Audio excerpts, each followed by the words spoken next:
వివేక హత్య కేసులో ఈనాడు తప్పుడు వార్తలు రాసింది. సుగాలి ప్రీతి హత్య కేసు గురించి తీవ్రంగా పరిగణించడు గాని రంగయ్య మృతిపై మాత్రం తీవ్రంగా స్పందిస్తారంట. కేబినెట్లో ప్రజలకు చేయాల్సిన మేలు గురించి చర్చించడం లేదు. జగన్ డ్రైవర్ నారాయణ యాదవ్ ఆ కేసులో సాక్షి అంటూ తప్పుడు కథనాలు రాశారు.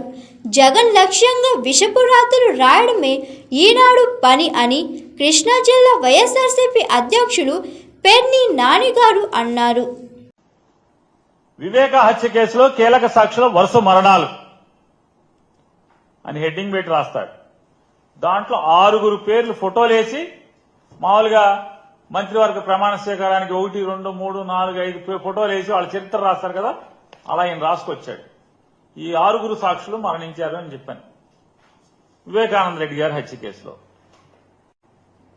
నారాయణ యాదవ్ 50 వయసు 52 సంవత్సరాలు, జగన్ వాహన డ్రైవర్ కింద హెడ్డింగ్ కింద రాస్తాడు. ఇతను సాక్షి, వివేకానంద రెడ్డి కేసులో సాక్షి అని రాస్తాడు. ఇంతకన్నా బూటకం, ఇంతకన్నా తప్పుడు రాత. ఇది సాక్షి.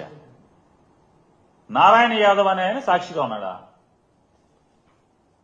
కనీసం రిపోర్టింగ్ చేసేప్పుడు చంద్రబాబు దున్నపోతు ఈనిందనగానే వెంటనే రామోజీరావు గారి పేపరు మార్కెట్కి వెళ్లి తాడు కొనుక్కొస్తాకి వెళ్ళారంట. ఏంటి అంటే దూడ పుట్టింది కదా, వెంటనే మరి దాన్ని కట్టేయాలి కదా, అందుకోసం తాడు కొనుక్కొస్తాకి వెళ్ళిపోయారు. అట్లాగా చంద్రబాబు నాయుడు కేబినెట్ లో ఏదో మాట్లాడాడంట, వీళ్ళు రాసేస్తారు వెంటనే వండి వార్చుతాం. నారాయణ యాదవ్ అనే ఆయన రాస్తాడు. వీటి గురించి మాట్లాడదాం. అసలు ఇదంతా ఈ వండి వార్చే విషయం అంతా ఏంటయా అంటే ఈ ఆంధ్ర రాష్ట్ర ప్రజలకి ఏం కొత్త కాదు.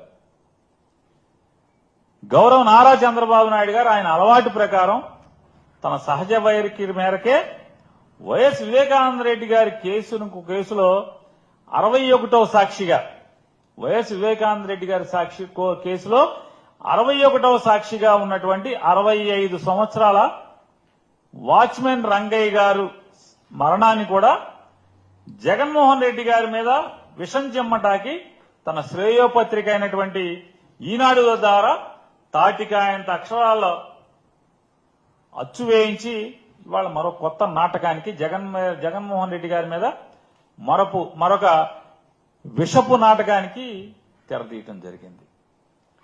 చంద్రబాబు నాయుడు గారు నిన్న జరిగినటువంటి రాష్ట్ర మంత్రిమండలి సమావేశంలో వైఎస్ వివేకానంద రెడ్డి గారి వాచ్మెన్ గా పనిచేసినటువంటి మరియు వివేకానంద రెడ్డి గారి హత్య కేసులో 61వ సాక్షి అయినటువంటి రంగన్న గారి మరణం గురించి కేబినెట్ మొత్తం సుదీర్ఘంగా చర్చించడం జరిగింది. ఆ సుదీర్ఘ చర్చల్లో కేబినెట్ మొత్తం సుదీర్ఘంగా చర్చించడమే కాకుండా ఆగమేఘాల మీద డీజీపీ గారిని మంత్రిమండలికి పిలిచి రంగన్న గారి మరణం గురించి కేబినెట్ మొత్తం వాకప్ చేసింది.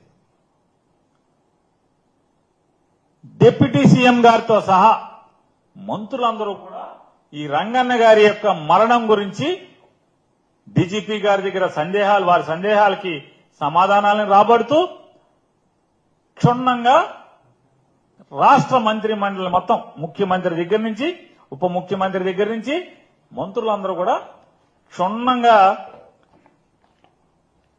చర్చించారని చెప్పని వీరి పేపర్లోనే రాశారు, శ్రేయోపత్రికలోని రాశారు. అసలు ఈ రాష్ట్రంలో చర్చించడానికి ఏమీ లేవు. ఈ రాష్ట్రంలో రాష్ట్ర ప్రజలకి ప్రభుత్వం చేయాల్సినటువంటి పనులేమీ లేవు, బాధ్యతలేమీ లేవు.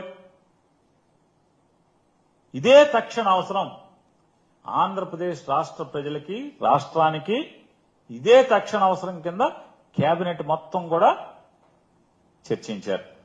Hi, this is Swathi.